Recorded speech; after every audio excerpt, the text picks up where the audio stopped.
Pessoal, olha só, hoje a gente vai continuar falando sobre o nosso capítulo de reflexão da luz, ok?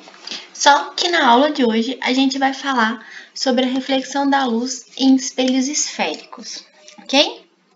Então, olha só, os espelhos esféricos, eles fazem parte de uma gama de espelhos que a gente chama de espelhos curvos. Esses espelhos, né, são superfícies polidas que refletem a luz de forma especular, ok? Como a gente já viu lá, então, como ele tem uma reflexão especular, ele forma imagens dos objetos que eu coloco na frente dele. Só que essa imagem formada por esse tipo de espelho, ela tem algumas características que são diferentes das imagens que são formadas por espelhos planos, ok? Então, assim, e aí, dentre todos os espelhos curvos, que envolvem aí espelhos parabólicos, cilíndricos, entre outros, a gente vai estudar em especial os espelhos que a gente chama de espelhos esféricos, ok?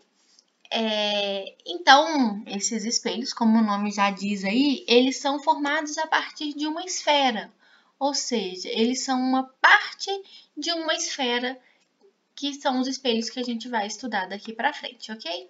Então, olha só, um espelho esférico, ele vai ser construído se a gente tirar uma seção reta de uma esfera, como a gente está vendo aqui nessa figura. Então, olha só, se a gente pegar aqui e tirar uma seção reta aqui, ó, é como se a gente pegasse uma folha, uma faca bem afiada e cortasse uma parte dessa minha esfera, ok? E aí essa fatia que a gente retira ali determina o que a gente chama de calota esférica, ok? Então, ó, esse pedaço que eu retirei da minha esfera aqui é o que eu chamo de calota esférica e é o que vai ser o meu espelho ali, ok? E aí, olha só. Então, uma outra forma de definir um espelho esférico é como se ele fosse uma calota esférica que reflete especularmente a luz, ok?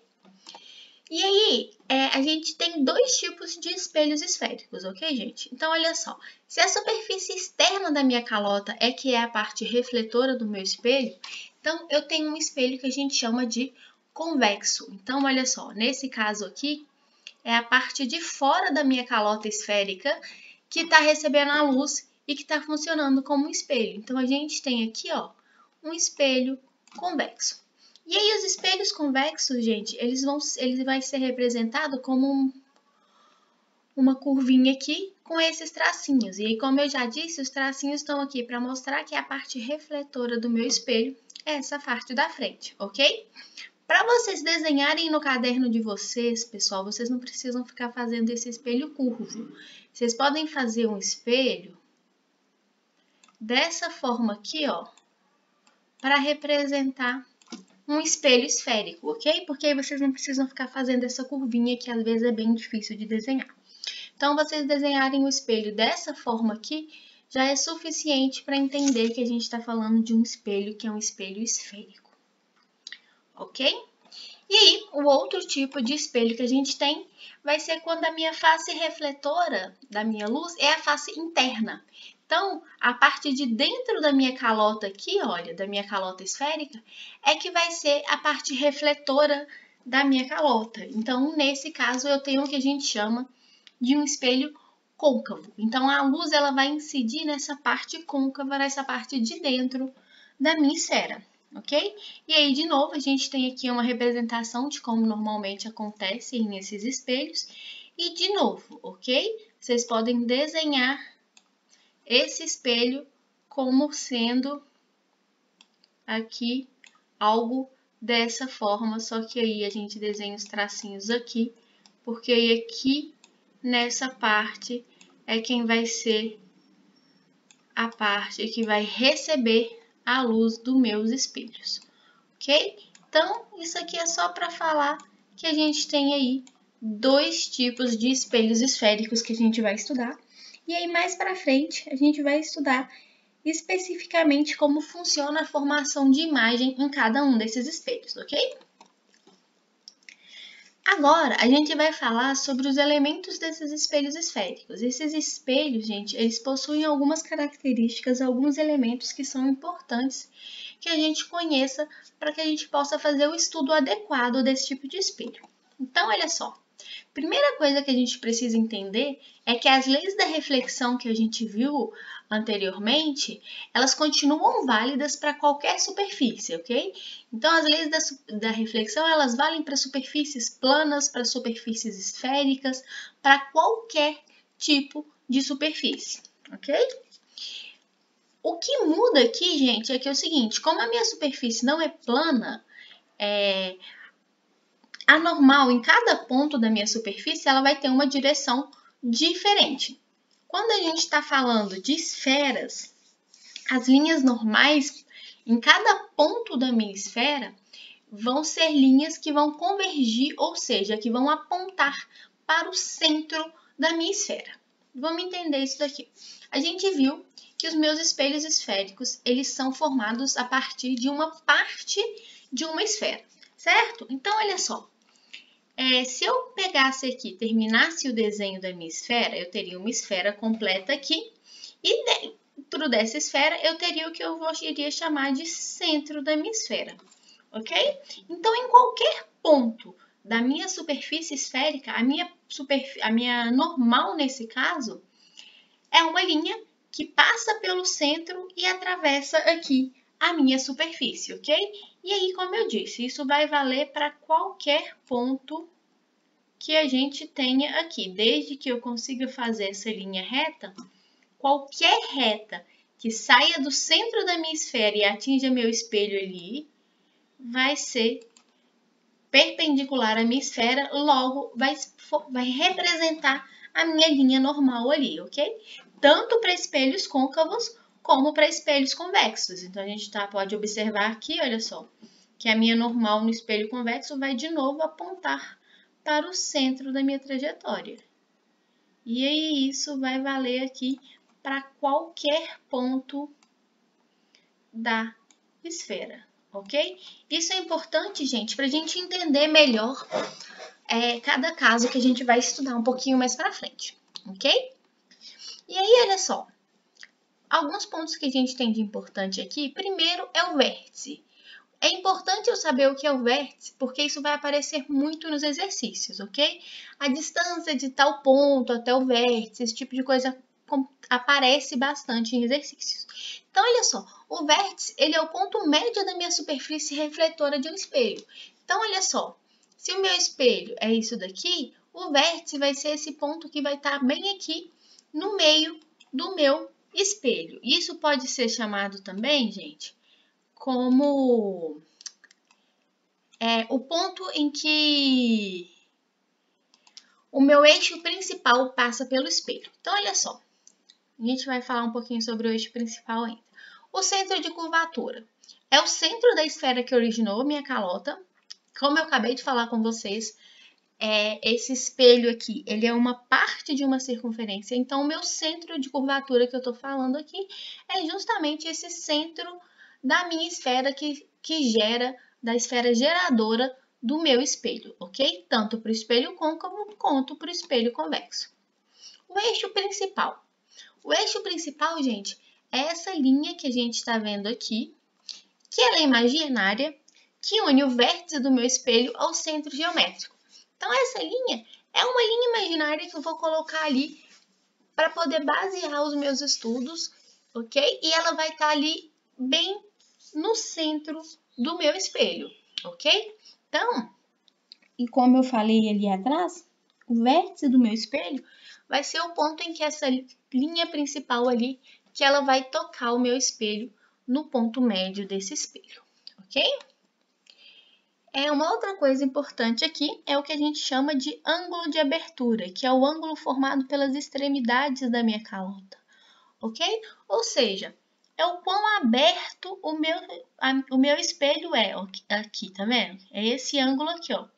Se eu tivesse um espelho que ele tivesse uma curvatura menor aqui, que ele fosse menos encurvado, ele teria um ângulo de abertura maior, ok? E aí, quanto maior esse ângulo de abertura, por exemplo, mais ele se aproximaria de um espelho plano.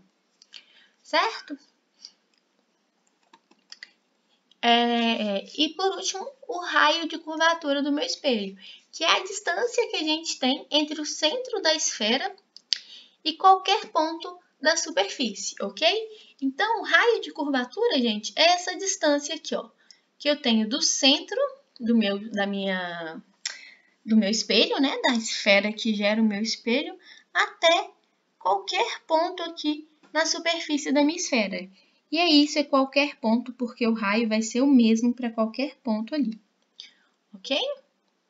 E aí, uma outra característica que a gente tem muito importante nos espelhos esféricos é o que a gente chama de foco do meu espelho esférico, ok? Então, olha só, em um espelho esférico, a gente observa que qualquer feixe de luz que incida no meu espelho de forma paralela ao meu eixo principal, esse feixe de luz, ao ser refletido pelo meu espelho, ele vai apresentar algumas características singulares, uma característica importante. Então, olha só, para os espelhos côncavos, todos esses raios que incidem ali de forma paralela ao meu eixo principal no meu espelho, que são esses raios que a gente está vendo aqui, ó. Cada uma dessas linhas com uma setinha representa um raio de luz incidindo sobre o meu espelho. E como a gente está vendo aqui, olha só, a gente tem um espelho côncavo, ok? Então, todos esses raios que estão incidindo de forma paralela no meu espelho, quando eles forem refletidos, eles vão ser refletidos ali em direção a um único ponto, que é o que a gente está vendo aqui, tá vendo? Todos eles são refletidos e passam por um mesmo ponto aqui na frente do meu espelho. E esse ponto, para onde todos esses raios de luz são refletidos, é o que a gente chama de foco do meu espelho, ok? Para os espelhos convexos, gente, quando esses raios eles incidem, os mesmos raios que a gente viu anterior, eles incidem sobre o meu espelho convexo, o que acontece é que esses raios, em vez dos raios convergirem, eles vão divergir, ou seja, eles vão se espalhar. Mas eles se espalham aqui de uma forma bem específica. Eles se espalham, eles são refletidos aqui, olha só, de forma com que todos esses raios refletidos, eles estão sendo refletidos, eles estão sendo divergentes, porém, se eu pegar o prolongamento de cada um desses raios aqui, o prolongamento de cada um desses raios vai se encontrar em um determinado ponto aqui, que é, de novo, como eu disse, o ponto em que a gente chama de foco do meu espelho esférico, ok? Então, o foco do meu espelho é exatamente isso. É o ponto geométrico que está ali próximo ao meu espelho, que indica a posição em que os raios de luz vão ser refletidos para ela, ou que o prolongamento dos raios refletidos se encontrem nesse determinado ponto, tá? Dependendo aí de que tipo de espelho que a gente está falando. Então, ó, tanto para espelhos côncavos quanto para os espelhos convexos, a distância focal, a distância do foco ao vértice, que é o que a gente chama de distância focal, ele tem esses dois nomes, né? E experimentalmente a gente pode verificar que essa distância focal, ela vai ser sempre a metade do raio de curvatura do meu espelho, ok? Então, independente do espelho que a gente estiver utilizando ali, a gente observa experimentalmente essa relação aqui, ó, de que o foco do meu espelho, ele vai estar localizado exatamente na metade da distância entre o meu vértice e o meu centro de curvatura. Ou seja, o meu foco vai ser igual ao raio dividido por 2. Então, olha só, se eu tenho uma esfera, por exemplo, vamos pensar em uma esfera aqui de 2 metros de diâmetro, ok?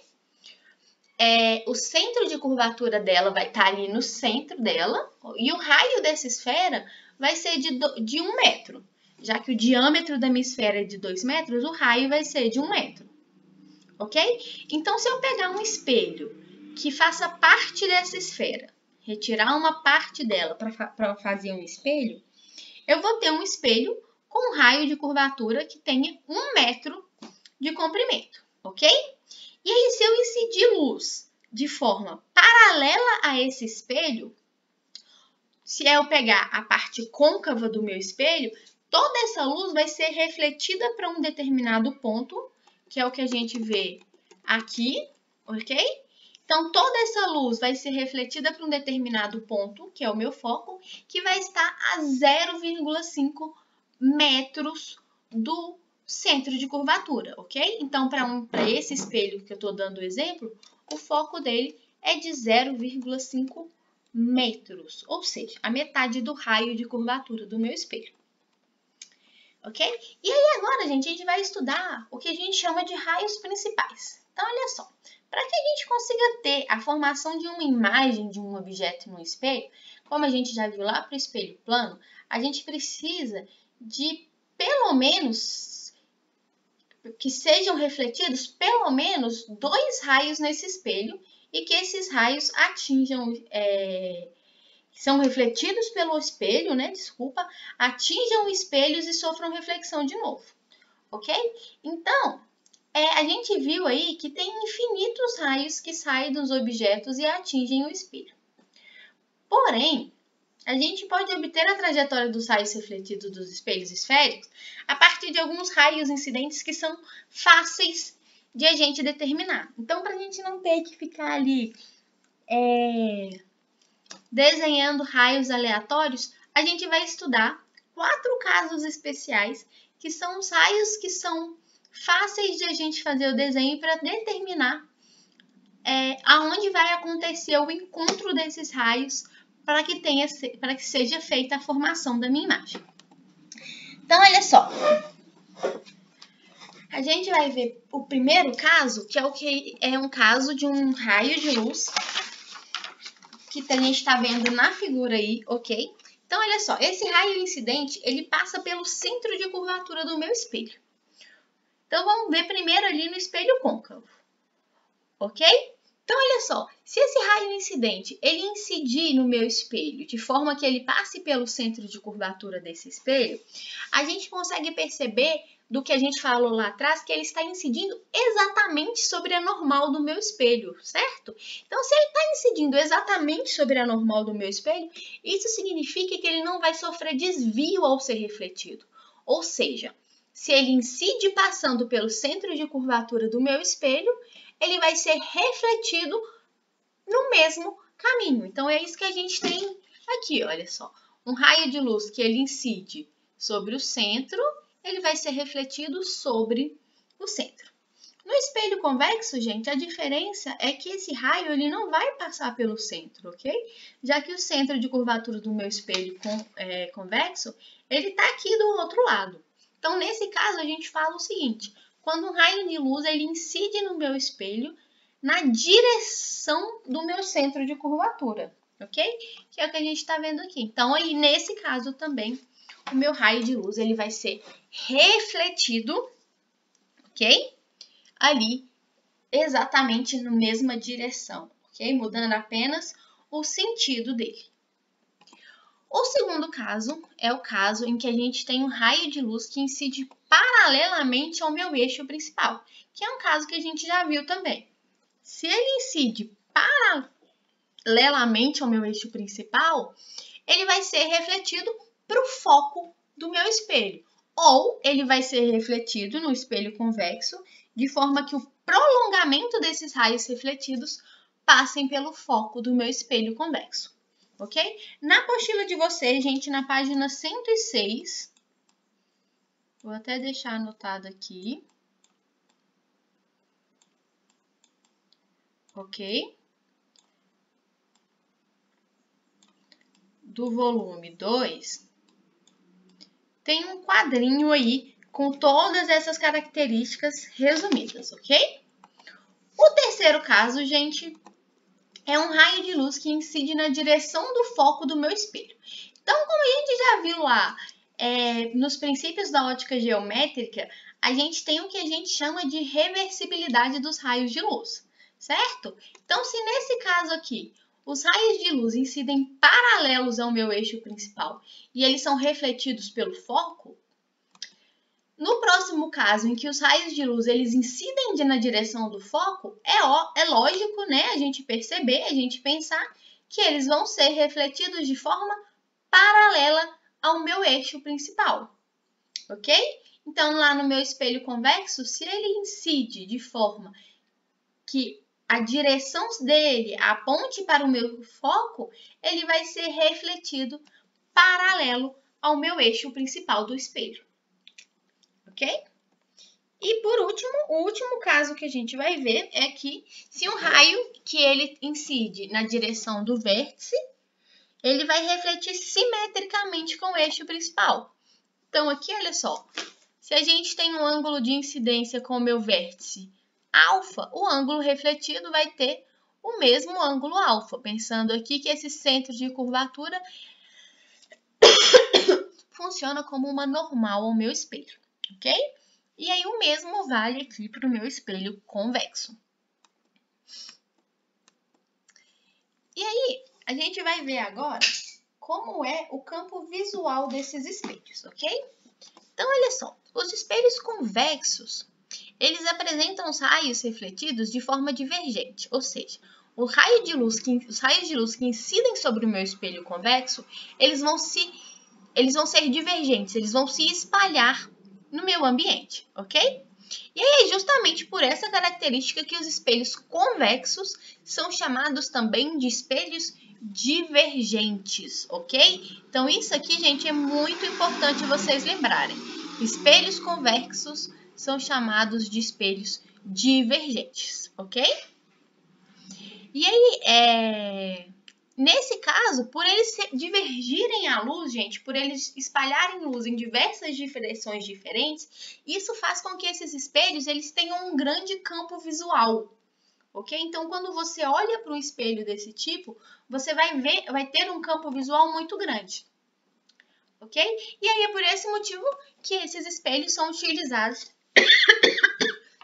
em algumas situações, como por exemplo no espelho retrovisor do carro, que aí o motorista ele vai conseguir ter uma imagem maior do trânsito atrás dele. O problema disso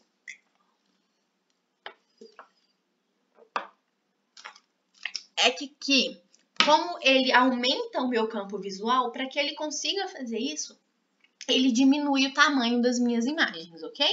Então, esse tipo de espelho convexo, ele aumenta o meu campo visual, eu consigo ver uma área maior ali, observando esse espelho, porém, eu vou ver esses objetos de um tamanho menor do que eles realmente são, ok? Então, por exemplo, num espelho retrovisor ali, o motorista ele vai ter a sensação de que os carros estão mais distantes dele do que eles realmente estão, ok? Então, isso daí é uma coisa que os motoristas precisam se acostumar com relação a isso, ok? Já os espelhos côncavos, gente, eles refletem a luz de forma convergente, ou seja, eles concentram, quando a luz é refletida nos meus espelhos côncavos, a luz, ela converge de forma a apontar para um ponto, ou seja, elas vão convergir para um mesmo ponto. Então, por isso que os espelhos côncavos são chamados também de espelhos convergentes, ok?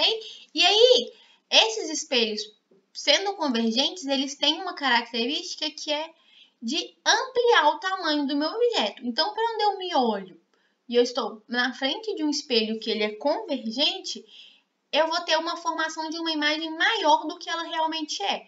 Porém, para que eu tenha a formação dessa imagem maior do que ela realmente é, eu vou ter ali uma diminuição do meu campo visual, ok? Agora, a gente vai ver como funciona a formação de imagem nesses espelhos.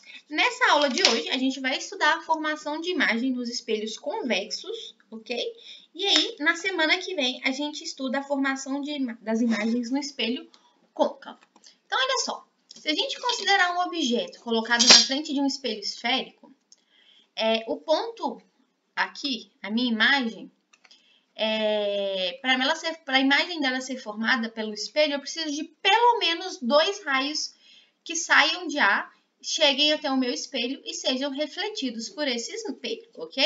Eu tenho aqui a imagem de um espelho côncavo e de um espelho convexo para vocês observarem. Então, a gente vai começar falando sobre a formação de imagem nos espelhos convexos. Lembrando, a gente vai sempre escolher 2 daqueles raios principais que a gente viu, e aí qual você vai escolher para cada situação depende mais de você, do que você vai lembrar naquele momento, ok? Então, olha só, os espelhos convexos, ele apresentam um único tipo de imagem. Então, independente da posição em que eu colocar o meu objeto em relação ao espelho, a minha imagem ela vai ter sempre as mesmas características, ok? Por que eu estou falando disso? Porque quando a gente for estudar os espelhos côncavos, a gente vai ver que dependendo da distância que eu colocar o meu objeto do meu espelho, eu vou ter uma imagem com características diferentes, ok?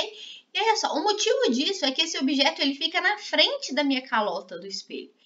Enquanto o centro de curvatura e o foco, que são os pontos de referência do meu espelho, eles estão do outro lado. Então, nesse caso, a gente não vai ter uma variação no posicionamento do meu objeto. Então, olha só, a imagem formada ela vai ser sempre dessa forma aqui. Olha só, eu tenho aqui um raio que ele está saindo da pontinha da minha seta, ok? De forma paralela ao meu eixo principal. Quando ela chega aqui no meu espelho, ela vai ser refletida de forma que o prolongamento dela aqui, ó, passe pelo foco. Então, esse raio vai ser divergente e vai apontar para lá.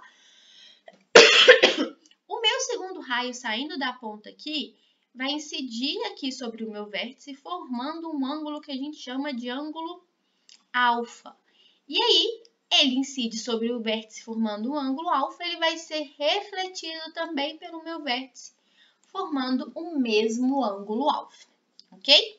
E como a gente já viu lá nos espelhos planos, gente, a gente consegue observar que esses raios refletidos, eles não se encontram. Se eles não se encontram, significa que esses raios refletidos não vão ser capazes de formar uma imagem desse objeto. Porém, se eu pegar o prolongamento desses raios, a gente percebe que esses raios se encontram aqui nesse ponto A', ok? E aí, nesse ponto A' vai ser o ponto em que eu vou desenhar a ponta da minha seta, já que foi a partir dessa ponta que eu estou desenhando os meus raios ali, ok? E aí, então, eu posso desenhar aqui a minha imagem formada por esse tipo de espelho convexo, ok?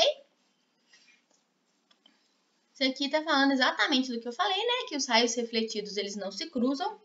Entretanto, o prolongamento deles, que nessa figura aqui são as linhas vermelhas, a gente pode determinar a posição em que a imagem da extremidade superior do objeto será formada, que será aquela que se encontram nesse prolongamento. O observador, à frente do espelho, vê a imagem no local indicado, pois tem a sensação de que a luz saiu daquela posição, ok? Então, a gente vai ver a imagem sendo formada lá justamente por causa dessa característica. O nosso olho entende que a luz está saindo desse ponto. Apesar de a luz ter sido refletida para o meu espelho, a gente tem a sensação de que ela está saindo desse ponto. E uma nomenclatura que é muito importante aqui, gente, é isso daqui, ó. A gente vai chamar de HO o tamanho do meu objeto e de HI o tamanho da minha imagem, ok? DO, a gente fala que é a distância do meu objeto até o espelho e DI, a distância da minha imagem até o espelho, ok? Isso daqui vai ser muito importante, principalmente na nossa próxima aula, quando a gente for começar a fazer alguns cálculos para determinar essas questões aí, como tamanho de imagem, tamanho de objeto, ok? E aí, agora a gente vai ver quais são as características da imagem formada por esse espelho. A primeira coisa é que a imagem é virtual. Isso significa, gente, que a imagem foi obtida pelo prolongamento dos meus raios refletidos e se encontra atrás do meu espelho, ok? A segunda característica é que ela é direta, ou seja, o segmento A', B' está na mesma posição que o segmento AB. Isso é, ambos estão com a ponta virada para o mesmo lado. Então, se meu objeto ele tem a ponta virada para cima, a minha imagem vai ter aquela pontinha também virada para cima. Isso significa dizer que o meu objeto é uma imagem, direta, ok? A minha imagem ela é formada mais perto do espelho do que o meu objeto, ou seja, o meu DI ele é menor do que o meu DO, ok? Que já é diferente do que a gente viu lá nos espelhos planos, certo? Para um espelho plano, a distância do meu objeto ao espelho é igual à distância do meu espelho até a minha imagem. Nesse caso aqui, a gente tem uma relação que é diferente, ok? A minha imagem ela vai estar mais próxima do espelho do que o meu objeto realmente está. A quarta é que o meu objeto ele vai ser menor do que a minha imagem, ok? Então, nesse caso aqui, eu vou sempre formar objetos que são... Vou sempre formar imagens que são menores do que o meu objeto, ok? E ela vai estar sempre localizada entre o foco e o vértice do meu espelho. E aí, o que a gente pode falar é que se um objeto ele se aproxima ou se afasta do espelho, a imagem também se aproxima ou afasta dele. Se eu aproximo o meu objeto, a minha imagem se aproxima ainda mais do meu espelho. Se eu afasto, a minha imagem afasta. Mas lembrando que essa aproximação ou afastamento ali, a minha imagem vai estar sempre entre o foco e o meu vértice, ok? Então, independentemente da posição do objeto, o raio que incide sobre o espelho paralelamente ao eixo principal será refletido de forma que seu prolongamento passe pelo foco. E é justamente por isso que a minha imagem ela vai estar ali entre o foco e o meu vértice, ok?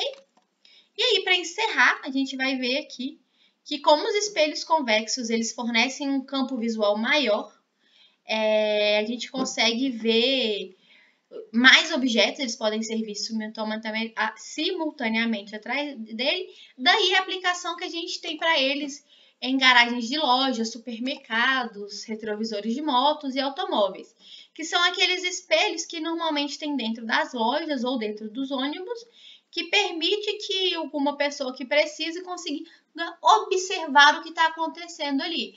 Então, através desse espelhinho aqui, olha só, o motorista que está ali dirigindo, ele consegue ver praticamente todo o meu ônibus. Ele está vendo ali as pessoas em um tamanho reduzido, mas ele consegue ver o que acontece em geral ali dentro do ônibus. A mesma coisa na loja, ok? A pessoa vai ver as imagens um tanto menores, porém ela consegue observar o que está acontecendo, consegue observar todos os clientes dentro da loja, simplesmente olhando para aquele espelho ali do lado, ok? Então, gente, por essa aula é isso, ok? Na próxima aula, a gente vai continuar falando sobre esses tipos de espelho, ok? E a gente vai estudar a formação de imagem nos espelhos côncavos. Então, não deixem de fazer os exercícios que eu mandei para vocês lá no roteiro de estudos, ok? Que aí depois, nas próximas lives, aí a gente vai tirando dúvidas sobre esses exercícios, ok? Então, uma ótima semana para vocês e até semana que vem.